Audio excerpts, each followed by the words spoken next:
الكريم أما بعد فأعوذ بالله من الشيطان الرجيم بسم الله الرحمن الرحيم وداعيا إلى الله بإذنه وسراجا منيرا صدق الله العظيم وصدق رسوله النبي الكريم الأمين ونحن على ذلك لمن الشاهدين والشاكرين والحمد لله رب العالمين إن الله وملائكته يصلون على النبي يا أيها الذين آمنوا صلوا عليه وسلموا تسليما اللهم صل على سيدنا ومولانا محمد وعلى آل سيدنا ومولانا محمد وبارك وسلم عليه الصلاة والسلام عليك يا سيدي یا رسول اللہ وعلی آلک و اصحابک یا سیدی یا حبیب اللہ. واجب التعظیم مشائخ عظام، علماء کرام، عزیز دوستو، ہم سب کی سعادت ہے، خوش نصیبی ہے، خوش بختی ہے کہ الحمدللہ ہم یہاں ایک عظیم الشان معراج النبی صلی اللہ علیہ وسلم کے مبارک اور پرکیف اور پرنور اجتماع میں جلسے میں حاضر ہیں. اور یہ معراج النبی صلی اللہ علیہ وسلم کا مبارک جلسہ یہ اس علاقے کی پہچان ہے اور اس علاقے کی جان ہے، اور اس کا یہ ایک نمائندہ اجتماع ہوتا ہے اس علاقے کا. اور سالہ سال سے بڑے طویل عرصے سے یہاں پہ یہ معراج النبی صلی اللہ علیہ وسلم کی نغمگی کو چھیڑا جاتا ہے.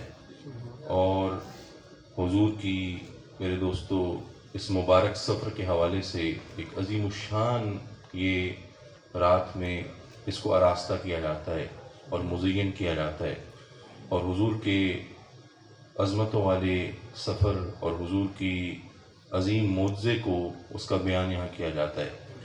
تو یہ یہاں پر شرکت کرنا اور یہاں پر حاضر ہونا میرے دوستو عین ثواب ہے، اور الحمدللہ یہ ہم سب کی سعادت، خوش نصیبی، خوش بختی ہے کہ ہم اس مبارک جلسے میں ان قیمتی لمحات میں ہم یہاں حاضر ہیں. الحمدللہ ہماری خوش نصیبی ہے، خوش قسمتی ہے کہ ہم حضور کے غلام ہیں، اور حضور کی غلامی کا تاج وہ ہماری سر پر سجا ہوا ہے، اور حضور کی نسبت، حضور کی غلامی وہی ہمارا سنگھار ہے اور وہی ہمارا نکھار ہے. اور حضور کی محبتوں کے، نسبتوں کے، غلامی کے ٹھنڈے چشمے اگر دل میں میرے دوستو رواں دواں ہیں تو پھر خیر کا سفر ہے. اور حضور کی غلامی کا جھنڈا اگر ہاتھ میں ہے تو پھر میرے دوستو قدم قدم پر منزل ہے. تو اصل چیز سرکار مدینہ صلی اللہ علیہ وسلم کی غلامی اور نسبت ہے. اگر حضور کی سچی محبت دل میں پیوست ہے اور راسخ ہے تو میرے دوستو ہر تکلیف راحت بن جائے گی اور ہر مشکل آسان ہو جائے گی. اور میرے دوستو پھر جو دلوں کی تاریک کوٹھریاں ہیں، دلوں کے تاریک زندان ہیں، ان میں بہاریں مسکرائیں گی. لیکن سچ یہ ہے کہ حضور کی سچی محبت دل میں آباد ہو، حضور کی محبتوں کے چراغ وہ دل میں فیروزہ ہوں، وہ دل میں روشن ہوں، تو میرے دوستو پھر لطف ہے اور پھر مزہ ہے. حضور صلی اللہ علیہ وسلم ایسے بے مثال نبی ہیں اور ایسے بے مثال اللہ کے مبارک حبیب ہیں کہ میرے دوستو حضور کی جیسی کسی کی مثل نہیں ہے، اور حضور کی کوئی نظیر ہمیں نہیں ملتی. حضور اس دنیا میں آئے ہیں تو اس دنیا کے خرابے کو حضور نے سنوار کے رکھ دیا. حضور نے اس دنیا کی بگڑی بنا دی، اور اس غبار آلود دنیا کو اور اس جراثیم میں لتھڑی ہوئی دنیا کو حضور نے میرے دوستو صحت عطا فرما دی اور اس کو جگمگا کے رکھ دیا. اس کی قسمت کا ستارہ حضور نے جگا دیا. اور میرے دوستو یہ روشنیاں، یہ خوشیاں، یہ سکون، یہ آسودگی، یہ کرم صرف حضور کے صدقے ہمیں ملا ہے. حضور کی سچی نسبت اگر دل میں وہ روشن ہے تو پھر میرے دوستو قدم قدم پر منزل ہمیں ملے گی. احادیث شریف میں حضور صلی اللہ علیہ وسلم کا حسن و جمال آیا اور کئی اصحاب کرام نے حضور کا حلیہ مبارک بیان فرمایا. اس میں حضرت ہند ابی حالہ ہیں، اس میں حضرت ابو ہریرہ ہیں، اس میں حضرت علی رضی اللہ تعالیٰ عنہ ہیں، اس میں ام المومنین حضرت سیدہ عائشہ صدیقہ رضی اللہ تعالیٰ عنہ ہیں، اور دیگر اصحاب کرام. آپ کتب احادیث پڑھیں، مطالعہ کریں، ترمذی شریف پڑھیں، شمائل محمدیہ پڑھیں، بخاری شریف پڑھیں، مسلم شریف پڑھیں.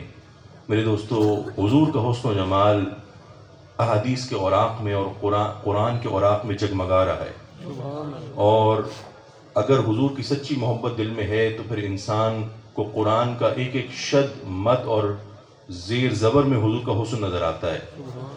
طٰہٰ میں بھی حضور کا حسن ہے، حامیم میں بھی حضور کا حسن ہے، کاف ہا یا عین صاد میں بھی حضور کا جلوہ ہے. میرے دوستو، الف لام میم میں بھی حضور کی خوشبو ہے. قرآن کے ایک ایک زیر زبر مد شد میں حضور کے جلوے ہیں، اور حضور کی مہک ہے، حضور کے رنگ ہیں، حضور کی کرنیں ہیں، حضور کا فیضان ہے. لیکن شرط یہ ہے کہ حضور کی محبت دل میں راسخ ہو اور دل میں آباد ہو، تو پھر یہ چیزیں نظر آتی ہیں. حضور کیسے حسین تھے؟ حدیث شریف میں آتا ہے کہ اللہ تعالیٰ نے اپنے حبیب کو بہترین اعتدال پہ پیدا فرمایا اور بہترین توازن عطا فرمایا. ایسا اعتدال عطا فرمایا، ایسا توازن عطا فرمایا کہ اس سے بہتر توازن اور اعتدال وہ ممکن نہیں ہے. ایسا توازن، بیلنس اور اعتدال حضور کو عطا فرمایا. حضور سر کے بالوں سے لے کر پاؤں کے ناخن تک مجسم حسن و جمال ہے، پیکرے حسن و جمال ہیں. حضور کھلتے ہوئے مہر درخشاں ہیں، حضور چمکتے ہوئے نیر تاباں ہیں. میرے دوستو، حضور کا رخ زیبا، حضور کا رخ روشن احادیث میں آیا ہے. اور حضور کو ایسا اعتدال عطا فرمایا کہ جسم کے ایک ایک حصے میں، اعضاء میں اللہ تعالیٰ نے اعتدال رکھ دیا اور توازن رکھ دیا، اور ایسا اعتدال رکھا، ایسا توازن رکھا کہ اس سے بہتر توازن اعتدال اس کے بارے میں سوچا نہیں جا سکتا. ایسا توازن اعتدال اپنے پیارے حبیب کو عطا فرمایا. مثال کے طور پہ حضور کے قد مبارک کے بارے میں آتا ہے لیس بالطویل ولا بالقصیر، کہ حضور کا قد انتہائی حسین و جمیل تھا، انتہائی خوبصورت قد تھا حضور کا. نہ حضور کا قد بہت لمبا تھا، کیونکہ لمبا قد اگر ضرورت سے زیادہ لمبا قد ہو تو وہ بھی عیب ہے. اور حضور کا کہیں سے چھوٹا قد بھی نہیں تھا، لیکن حضور کا انتہائی اعتدال پہ خوبصورت حسین و جمیل قد تھا. نہ کہیں سے لمبا نظر آتا تھا، نہ کہیں سے چھوٹا نظر آتا تھا. لیس بالطویل ولا بالقصیر. اور حضور کے چہرے مبارک کے بارے میں بڑی مشہور احادیث ہیں، آپ نے سینکڑوں دفعہ سنا ہوگا. احادیث میں آتا ہے یتلالأ وجهه تلالو القمر لیلۃ البدر، کہ حضور کا رخ روشن، حضور کا رخ زیبا وہ چاندنی رات میں جو چاند ہوتا ہے، چاندنی رات کا چاند، اس کی طرح حضور کا رخ زیبا کھلتا تھا اور چمکتا تھا، دمکتا تھا. میرے دوستو، حضور سر سے لے کے پاؤں تک مجسم حسن و جمال، پیکرے حسن و جمال ہے. چند باتیں میرے ذہن کے گوشوں میں آ رہی ہیں اور میں آپ کی خدمت میں پیش کروں. حضور کا ماتھا، حضور کی جبین، حدیث شریف میں آتا ہے واسع الجبین، حضور کی ابھرتی ہوئی، کھلتی ہوئی، پر نور حضور کی پیشانی ہوا کرتی تھی، اور حضور کی چوڑی پیشانی ہوتی تھی، اعتدال پر، توازن پر چوڑی پیشانی، واسع الجبین، نورانی، نور سے پر نور نورانی پیشانی سرکار کی ہوتی تھی. اور پھر میرے دوستو، حضور کی آنکھیں مبارک، ماتھے سے نیچے حضور کی آنکھیں، حدیث شریف میں آتا ہے اشکل العینین ادعج العینین، کہ حضور کی آنکھیں انتہائی نشیلی تھیں، غزالی آنکھیں، حسین و جمیل آنکھیں. میرے دوستو، حضور کی کیسی یاقوتی، حضور کی کیسی غزالی آنکھیں تھیں کہ ان میں جو آنکھوں کی کالی پتلی تھی وہ گہری کالی تھی. جو کالا حصہ تھا، کالی پتلی تھی، وہ صرف کالی نہیں تھی بلکہ گہری کالی تھی. اور جو سفید حصہ تھا آنکھوں کا، وہ صرف سفید نہیں تھا بلکہ مزید گہرا سفید تھا. اشکل العینین ادعج العینین. اور جو سفید حصہ تھا آنکھوں کا، اس میں انتہائی خوبصورت سرخی ہوا کرتی تھی، سرخ ڈورے ہوا کرتے تھے جو انتہائی خوبصورت معلوم ہوتے تھے. حضور کی ایسی نشیلی غزالی آنکھیں ہوا کرتی تھیں. اور پھر میرے دوستو حضور کی پلکیں کیسی تھیں؟ اہدب الاشواری، حضور کی پلکیں دراز تھیں، طویل پلکیں تھیں سرکار کی. اور یاد رکھیں دراز اور طویل پلکیں حسن و جمال کی علامت ہوا کرتے ہیں. حضور کی ایسی پلکیں ہوتی تھیں کہ جب صحابہ کرام زیارت کرتے تھے تو گمان کرتے تھے کہ حضور نے کاجل لگایا ہے، لیکن اللہ نے اپنے حبیب کو ایسی پلکیں عطا فرمائی کہ لگایا کاجل لگا کے دنیا میں سرکار کو بھیجا. ایسی پلکیں سرکار کو عطا فرمائی. سرکار نے کاجل نہیں لگایا ہوتا تھا، لیکن اللہ نے پلکی ایسی حسین و جمیل عطا فرمائی تھی کہ دیکھنے والے کو معلوم ہوتا تھا سرکار نے کاجل لگایا. یہ حضور کی ایسی حسین و جمیل پلکی ہوتی تھی، اہدب الاشواری. اور حضور کی بھویں کیسی تھیں؟ ازج الحواجب. حضور کی بھویں انتہائی خوبصورت، خم ہوتا تھا اس میں، انتہائی اعتدال پر خوبصورت خم ہوتا تھا. اوپر جاتی تھی محراب کی طرح، جیسے محراب ہوتی ہے خمدار، یہ نیچے سے اوپر اٹھتی ہے اور پھر اوپر سے نیچے آتی ہے، اس کے اندر حسن ہوتا ہے. میرے دوستو اسی طرح حضور کی جو بھویں تھیں انتہائی اعتدال کے ساتھ میرے دوستو نیچے سے اوپر اٹھتی تھیں، اور انتہائی حسین و جمیل زاویہ اور خم کے بعد حضور کی بھویں نیچے آتی تھیں. ایسی حسین و جمیل بھویں تھیں، اور ایسا اعتدال تھا کہ نہ تو بالکل ایک دوسرے سے ملتی تھیں اور نہ ایک دوسرے سے جدا ہوتی تھیں. بعض بھویں آپ دیکھیں وہ بالکل جدا ہوتی ہیں اور بعض بھویں بالکل ملی بھی ہوتی ہیں، لیکن حضور کا ایسا اعتدال تھا کہ نہ تو حضور کی بھویں جدا معلوم ہوتی تھی نہ ملی بھی معلوم ہوتی تھی. ایسی حضور کی مبارک بھویں تھیں. اور پھر میرے دوستو حضور کے چہرے کی رنگت، حدیث شریف میں آتا ہے ابیض مشرب ملیح الوجہ ازہر اللون، کہ حضور بالکل سفید رنگ والے نہیں تھے. حضور کا بالکل سفید رنگ نہیں تھا اور حضور کا بالکل گندمی رنگ بھی نہیں تھا، لیکن حضور کے چہرے کی رنگت کیسی ہوتی تھی؟ حضور کا ملاحت دار رنگ تھا. حضور کا سرخ و سفید کھلتا ہوا ملاحت دار رنگ ہوا کرتا تھا.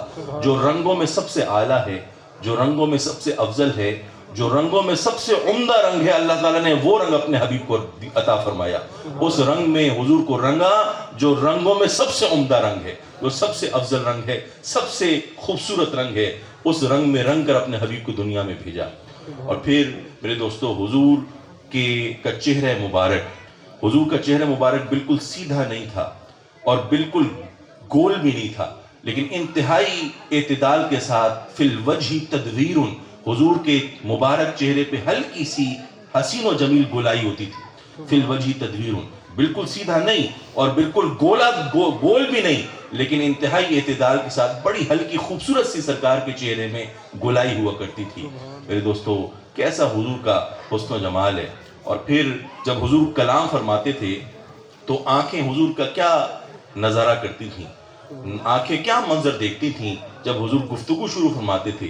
جب منہ مبارک کھولتے تھے، دہن مبارک کھولتے تھے، تو آنکھیں حضور کا کیسا سراپا دیکھتی تھیں.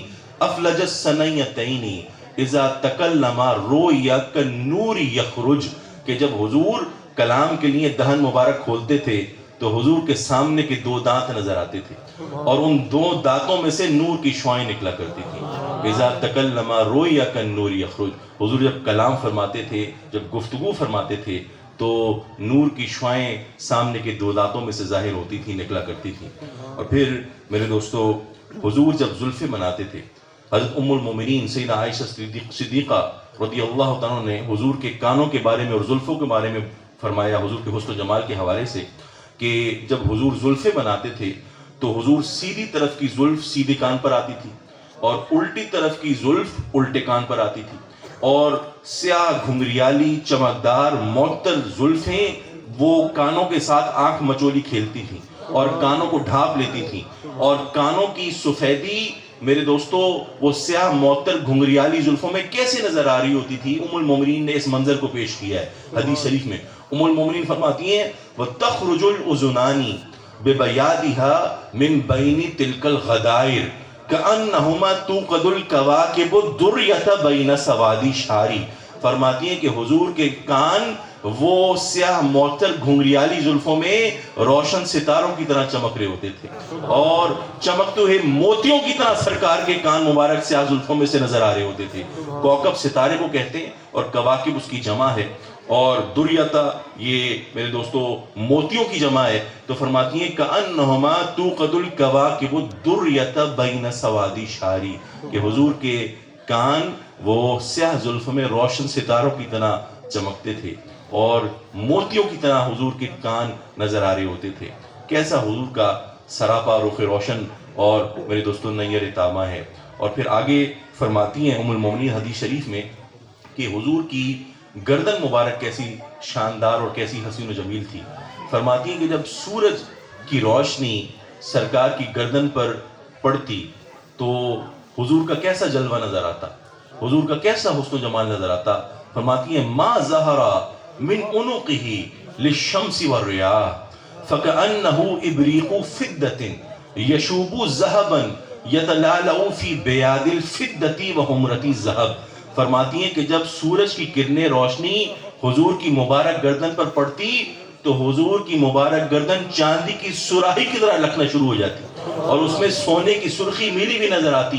یتلالع فی بیاض الفدۃ وحمرۃ الذہب، وہ کیسی حسین و جمیل مبارک گردن تھی کہ چاندی کی سفیدی سونے کی سرخی دونوں اس گردن میں ملے ہوئے نظر آتے تھے۔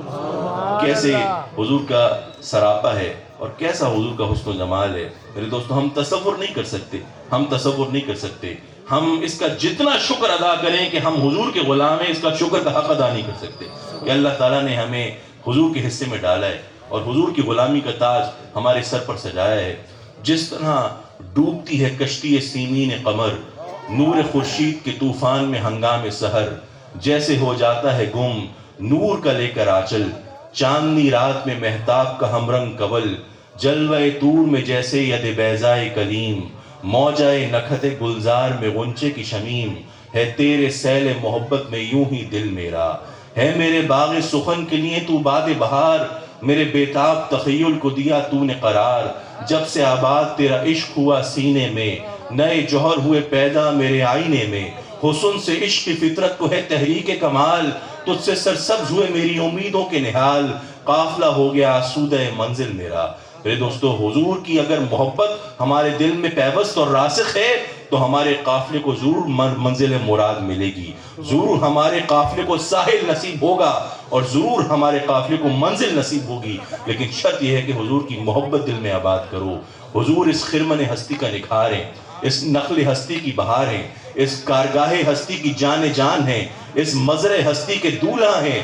میرے دوستو یہ بہاروں کا مسکرانا، یہ موسموں کا آنا جانا، یہ کاکلوں کی مہک، یہ آنچلوں کی ہنا، یہ کوہساروں کا منظر، یہ ریگزاروں کی دھوپ، یہ موجوں کا تلاطم، یہ سمندروں کی روانی، یہ ہواؤں کی جلانی، یہ بلبل شب آہنگ کے فسانے، یہ تبسم لالا اوزار کے ترانے، یہ ساغر رحمت کے چھلکتے ہوئے جام، یہ اللہ تعالیٰ کی بھیجی ہوئی ٹھنڈی چلتی ہوئی ہوائیں، یہ اس کے بھیجے ہوئے چلتے ہوئے ٹھنڈے میٹھے سمندروں کے میٹھے پانی، یہ سب حضور کے دندان و لب کے مرہون منت ہیں، یہ حضور کی مسکراہٹ کا عطیہ ہیں۔ یہ جو چیز ہمیں ملی، جو نعمت ملی، وہ حضور کے قدموں کے صدقے ملی، حضور کی مسکراہٹ کے صدقے ملی۔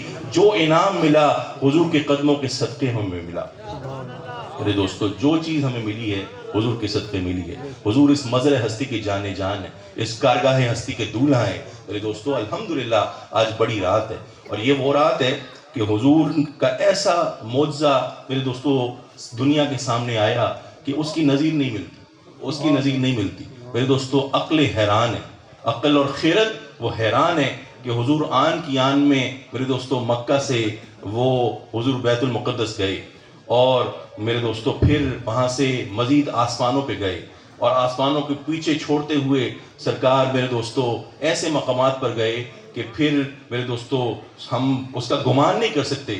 سدرۃ المنتہا گئے، سدرۃ المنتہا بھی پیچھے رہ گیا اور حضور ایسے مکانوں میں گئے، ایسے حضور میرے دوستو وہ لامکاں میں پہنچے کہ اس کی نظیر نہیں ملتی۔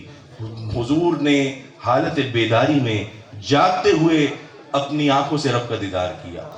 آج کی رات یہ وہ مبارک رات ہے، معراج کی رات، کہ حالت بیداری میں جاگتی آنکھوں کے ساتھ اپنے رب کا دیدار کیا۔ میرے دوستو یہ نعمت اور یہ عظمت کسی کے حصے میں نہیں آئی، یہ صرف سرکار مدینہ کے حصے میں آئی کہ حالت بیداری میں اپنی سر کی آنکھوں سے رب کا دیدار کرنا، یہ حضور کی معراج ہے۔ میرے دوستو، معراج کے سفر میں قدم قدم پر حضور کے معجزات ہیں، اور یہ اخص خصائص میں سے، حضور کے خصائص کبریٰ میں سے ہے معراج کا واقعہ۔ معراج النبی صلی اللہ علیہ وسلم یہ اخص خصائص اور خصائص کبریٰ میں سے ہے سرکار کے۔ اور میں چند باتیں بس مختصراً کروں کہ دیکھیں حضور کا کتنا طویل سفر ہے، کتنا طویل سفر ہے کہ حضور مکہ سے حضور کہاں پہنچے اور اپنے رب کا دیدار کر کر حضور واپس آئے۔ رات کے تھوڑے سے حصے میں، تھوڑے سے قلیل سے حصے میں حضور نے یہ سفر طے کیا۔ میرے دوستو، قدم قدم پر ہمارے لیے تربیت ہے، اور قدم قدم پر ہمارے لیے اس میں میرے دوستو بڑے فضائل ہیں اگر ہم ان پر غور کریں۔ لیکن میں صرف مختصراً یہ کہنا چاہتا ہوں کہ حضور مسجد اقصیٰ گئے نا، حضور مسجد اقصیٰ گئے، آسمانوں پہ گئے۔ میرے دوستو، حضور نے جنت دیکھی، حضور نے دوزخ دیکھی، حضور نے اللہ کی سلطنت میں تصرف فرمایا، اور ایسا تصرف فرمایا کہ کسی نے ایسا تصرف نہیں فرمایا۔ حضور نے ایسے مشاہدات کیے کہ کسی آنکھ نے ایسے مشاہدات نہیں دیکھے۔ یہ سب چیزیں حضور نے دیکھی۔ لیکن میرے دوستو، حضور کی معراج کب ہوئی ہے؟ حضور کی معراج کب ہوئی؟ کیا حضور کی معراج تب ہوئی جب حضور مسجد اقصیٰ پہنچے اور نبیوں نے حضور کا استقبال کیا، اور حضور نے نماز پڑھائی اور نبیوں کی امامت فرمائی، اور تمام نفوس قدسیہ، تمام انبیاء وہ حضور کے پیچھے ہاتھ باندھ کر نماز میں کھڑے ہیں اور حضور امام ہیں؟ کیا وہ حضور کی معراج تھی؟ یا حضور کی معراج اس وقت ہوئی کہ جب حضور آسمانوں پہ گئے اور ترتیب بار نبیوں سے مصافحہ کیا اور نبیوں سے ملاقات کی اور نبیوں سے دعائیں لیں؟ کیا حضور کی معراج اس وقت ہوئی؟ اور کیا سدرۃ منتہا پر پہنچے اور فرشتے وہاں پر آنکھیں بچھائے بیٹھے ہیں حضور کی دیدار کے لیے؟ وہاں پر ہزاروں لاکھوں فرشتے وہ سدرۃ المنتہا کی ٹہنیوں پر جمع ہیں کہ حضور کی ایک جھلک مل جائے۔ تو وہاں سے جب حضور گزرے تو کیا حضور کی معراج کب ہوئی؟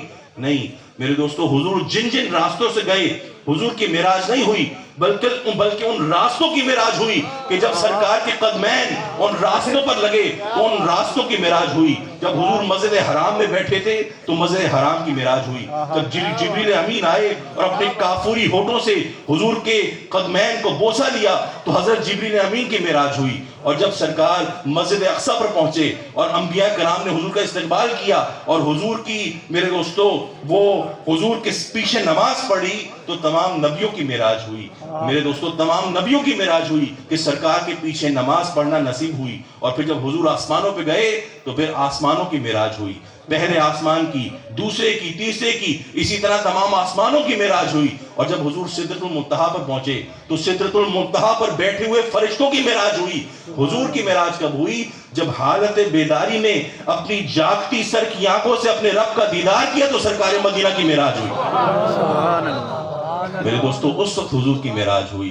باقی تمام سفر میں میرے دوستو حضور کی معراج نہیں ہوئی۔ میرے دوستو، تمام ان چیزوں کی معراج ہوئی، نبیوں کی، فرشتوں کی، میرے دوستو ان سب جگہوں کی معراج ہوئی جہاں سے حضور تشریف لے گئے اور ان کو میرے دوستو رنگتے چلے گئے اور ان کو اپنے فیضان سے وہ معطر کرتے ہوئے حضور گزرتے چلے گئے۔ تو سب ان چیزوں کی معراج ہو گئی اور حضور کے دامن سے وابستگی مل گئی۔ لیکن سرکار کی معراج تب ہوئی جب حضور نے میرے دوستو حالت بیداری میں، جاگتے میں اپنی آنکھوں سے اپنے رب کا دیدار کیا تو حضور کی معراج ہوئی۔ یہ حضور کے خصائص ہیں، حضور کی عظمت و شان ہے۔ میں اپنی تقریر کو بس بالکل اب سمیٹوں۔ میرے دوستو، معراج کے واقعے میں ہماری بڑی تربیت ہے، بڑی تربیت ہے۔ اور آپ جیسے جانتے ہیں معراج کے اوپر آپ نے بڑی خطابات اور بڑی تقاریر سنی ہیں اور اس میں بڑا تربیتی پہلو ہے۔ حضور نے ایسے ایسے مشاہدے کیے، ثواب دیکھے، عذاب دیکھے، جن میں ہمارے لیے بڑی تربیت ہے، لیکن ہم اس طرف توجہ نہیں دیتے اور ایک کان سے یہ باتیں سنتے ہیں اور پھر میرے دوستو دوسرے کان سے نکل جاتی ہیں۔ ہمیں جہاں معراج حضور کی عظمت و شان کا بتاتی ہے وہاں پر ہم غلاموں کے لیے بڑی تربیت ہے، بڑا مواد ہے۔ قدم قدم پر میرے دوستوں ہمارے لیے اصلاح احوال ہوتا ہے اور ہمیں ان چیزوں پر غور کرنا چاہیے اور اپنی اصلاح احوال کرنی چاہیے۔ ایک میں حدیث آپ کے سامنے پیش کروں، ترمذی شریف کی حدیث مجھے یاد آ رہی ہے اور بڑی خوبصورت حدیث ہے، اکثر میں سناتا ہوں۔ معراج النبی کے حوالے سے جب گفتگو ہوتی ہے تو میری کوشش ہوتی ہے یہ حدیث ضرور سناؤں۔ میرے دوستو، حضرت ابراہیم علیہ السلام کتنے اولو العزم نبی ہیں اور کیسا اللہ تعالیٰ نے آپ کو کیسا محل کرامت عطا فرمایا ہے، کیسی شان عطا فرمائی ہے کہ خلیل اللہ ہیں، اللہ کے دوست ہیں۔ میرے دوستو، آپ جانتے ہیں کہ آسمانوں پر جب سرکار تشریف لے گئے تو تمام نبیوں سے جو اولو العزم انبیاء کرام ہیں ان سب سے سرکار کی ملاقات ہوئی اور تمام نبیوں نے حضور کا استقبال کیا، حضور پر سلام بھیجا۔ اسی طرح حضور کی حضرت ابراہیم علیہ السلام سے ملاقات ہوئی، حضور کی حضرت ابراہیم علیہ السلام سے 8ویں آسمان پر ملاقات ہوئی، اور وہ ملاقات بڑی خوبصورت ملاقات ہے۔ حدیث شریف میں میرے دوست حضرت عبداللہ ابن مسعود نے ترمذی شریف میں حدیث روایت کی ہے، وہ حدیث آپ کے سامنے پیش کرتا ہوں، اور اس حدیث سے ہماری بڑی تربیت ہوتی ہے۔ حضرت ابراہیم علیہ السلام 8ویں آسمان پر بیت المعمور سے ٹیک لگائے بیٹھے ہیں۔ حضرت ابراہیم علیہ السلام بیت المعمور سے ٹیک لگائے بیٹھے ہیں اور اللہ کی عبادت میں مصروف ہیں۔ حضور کا جب گزر ہوتا ہے 8ویں آسمان پر، حضور وہ جلوہ افروز ہوتے ہیں، تو ابراہیم علیہ السلام جب حضور کی زیارت کرتے ہیں تو اٹھتے ہیں اور سرکار کے پاس آ کر مصافحہ ہوتا ہے، دونوں ایک دوسرے سے مصافحہ کرتے ہیں، اور ابراہیم علیہ السلام یہ استقبال ان الفاظ سے استقبال کرتے ہیں کہ اے میرے پیارے بیٹے، اے صالح بیٹے، مبارک ہو، خوش آمدید ہو تمہیں۔ تو حضرت ابراہیم علیہ السلام نے حضور کا استقبال کیا اور فرمایا کہ مجھے حدیث کے الفاظ یاد آ رہے ہیں، وہ آپ کے سامنے پڑھتا ہوں۔ لقیت ابراہیم علیہ السلام لیلۃ اسری بی فقال یا محمد صلی اللہ علیہ وسلم اقری امتک من السلام واخبرهم ان الجنۃ طیبۃ التربہ عذبۃ الماء وانها قیعان وان غراسها سبحان اللہ والحمد للہ ولا الہ الا اللہ واللہ اکبر۔ یہ حدیث ہے میرے دوستو۔ کیا ابراہیم علیہ السلام نے بات کی؟ حضرت ابراہیم علیہ السلام نے سب سے پہلے حضور کو سلام کیا، اور پھر سلام کرنے کے بعد حضرت ابراہیم علیہ السلام نے حضور سے یہ عرض کی کہ حضور، اے محمد عربی صلی اللہ علیہ وسلم، آپ کو میرا سلام ہو، اور اپنی امت کو ابراہیم علیہ السلام کا سلام بھیجیں۔ یعنی حضرت ابراہیم علیہ السلام نے ہمیں سلام بھیجا۔ ذرا غور کرو کہ کتنی بڑی سعادت ہے، کتنی بڑی سعادت ہے۔ ہم اس قابل ہیں کہ حضرت ابراہیم علیہ السلام ہمیں سلام کریں؟ میرے دوستو، حضرت ابراہیم علیہ السلام تو خلیل اللہ ہیں، اللہ کے کتنے اولو العزم نبی ہیں، کتنے پیارے نبی ہیں۔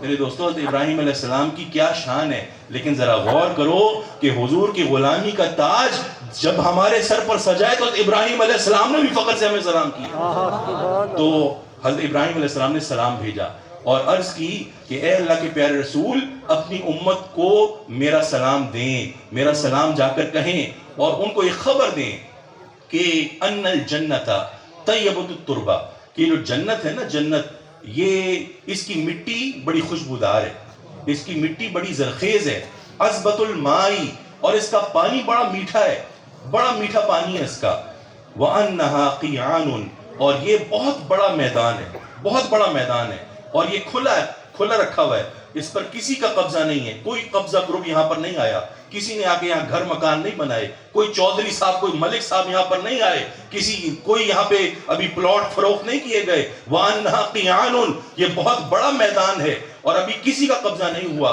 وَأَنَّ غِرَاسَهَا سبحان اللہ والحمد للہ ولا الہ الا اللہ واللہ اکبر، اور اپنی امت کو ابراہیم کا پیغام دیں کہ یہاں پر پھول کھلتے ہیں، یہاں پر کھیتی جب تیار ہوتی ہے، جب یہاں پر پھل پکتے ہیں تو اللہ کی تسبیح کرنے سے پھل پکتے ہیں، اللہ کی تعریف کرنے سے، اس کی عبادت کرنے سے، تسبیح و تحلیل کرنے سے یہاں کھیتی تیار ہو جاتی ہے۔ جب آپ پڑھتے ہیں وَأَنَّ غِرَاسَ سبحان اللہ والحمد للہ ولا الہ الا اللہ واللہ اکبر، جب اس کی تسبیح کرتے ہیں تو یہاں کھیتی تیار ہو جاتی ہے۔ یعنی حضرت ابراہیم علیہ السلام یہ مشورہ دے رہے ہیں کہ اپنی امت کو میرا پیغام دیں کہ وہ تسبیح و تحلیل میں وقت گزاریں، وہ اصلاح احوال کریں، اللہ کی سچی بندگی کریں، اور جب وہ تسبیح کریں گے، جب اپنے اصلاح احوال کریں گے اور اپنے شب و روز حسنات کمانے میں لگائیں گے، اور جب نیک کام کرنے میں اپنے شب و روز صرف کریں گے، تو ان کی کھیتی یہاں پر تیار ہوگی، ان کے مکان، ان کے گھر یہاں، ان کے بالا خانے، ان کے باغات ان کو تیار ملیں گے، ان کے پھل ان کو یہاں تیار ملیں گے۔ میرے دوستو، ذرا غور کرو کیسی حسین و جمیل ملاقات ہے، اور اس میں میرے دوستو ہمارے لیے اصلاح احوال ہے، ہماری تربیت کا بڑا اس میں میرے دوستو وہ ذخیرہ موجود ہے، مواد موجود ہے، لیکن ہم ان باتوں پر غور نہیں کرتے۔ ہمیں جہاں معراج النبی حضور کی ایسی عظمت و شان اس میں امٹ کر سامنے آتی ہے، وہاں میرے دوستوں ہمارے اصلاح احوال بھی ہوتا ہے۔ ہمیں اپنے اصلاح احوال کی بڑی شدید ضرورت ہے، اور یہ تبھی ہوگا کہ جب حضور کی سچی محبت دل میں آباد ہوگی، جب قرآن کے فیضان سے میرے دوستوں اپنے اذہان کو معطر کریں گے، اور حضور کی محبتوں کی چشمے دل میں رواں دواں ہوں گے تو پھر میرے دوستو دیکھنا زندگی میں عالمگیر تبدیلی آئے گی اور مثبت کنسٹرکٹیو تبدیلی آئے گی. دعا کرو کہ اللہ تعالیٰ اپنی اور اپنے حبیب کی سچی محبت عطا فرمائے اور سرکار مدینہ کی پکی سچی غلامی عطا فرمائے. آمین. وآخر دعوانا الحمدللہ رب العالمین.